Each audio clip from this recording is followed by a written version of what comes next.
So the original plan for this video was to go over ways to increase ankle mobility, which is going to lead to a deeper squat. That'll help you transition to more quad dominant squat, and over time help you build big ass quads. But a video popped up in my feed, and I'm definitely not a fan of making content that bashes somebody else's stuff, because people that do that are just building their business underneath the taint of somebody else's hard work.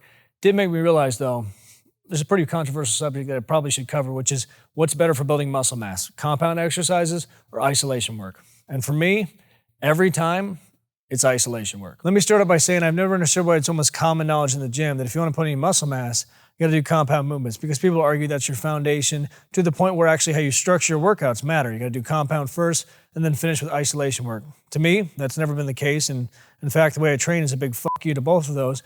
But I do like compound movements, but more so teaching great form, because if you can master compound movements, your form on everything else will be phenomenal. Think about it this way. What do you think is going to cause more of a response? Stressing an individual muscle during a workout or spreading that across several muscles? Now, does that mean I never do any compound movements? No, you've seen me, specifically leg day. I'll do hack squat, leg press, regular squat, but I never just walk into the gym, hop under the squat rack, and cross my fingers and hope they grow. I'm very specific with how I do them. So if I'm trying to hit quads that day, I'll change the form and choose a variation that's going to be more quad dominant, where I'll walk those feet close together, shift those knees over those toes, come up 3/4 the way up. If I'm trying to do hamstring glutes, I'll do the sumo style squat and really try to load those hips, more of a low bar squat.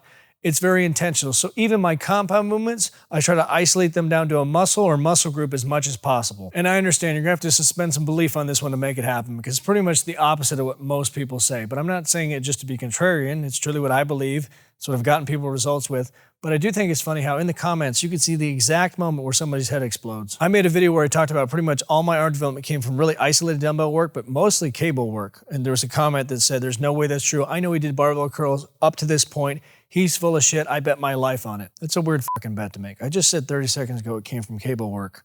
These are short videos. How'd you miss that? So how can you take this information and make it actionable? Well, I'd start out by doing the opposite of what most people say. I would start your workouts with isolation work, because really your goal is to just tear up that muscle as much as possible. So start by fatiguing that, really have a mind-muscle connection built there, and then get into a compound movement where, say you're doing a squat, you're gonna be toast by that point. You're gonna use less weight, but it's gonna be more fatigue on that muscle, and you're gonna get more growth out of it. And then obviously make sure you're more specific with how you're hitting your compound movements. Make sure you try to isolate down the muscle you're trying to hit, and don't just hop under the squat rack and expect your legs to grow. We're not one of those gifted fuckers. And the great thing about training like this is it gets rid of that inherent excuse of bad genetics of having a muscle that just won't grow, because now that you're not just picking weight up and setting it down, you're more specific with how you're targeting and hitting each muscle.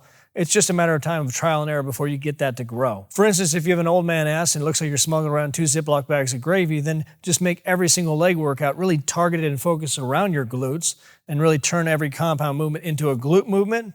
You're gonna get results. As always, like, subscribe, hit the notification bell, leave a comment for the video you want next. If you want the ankle mobility video, I'll do that next.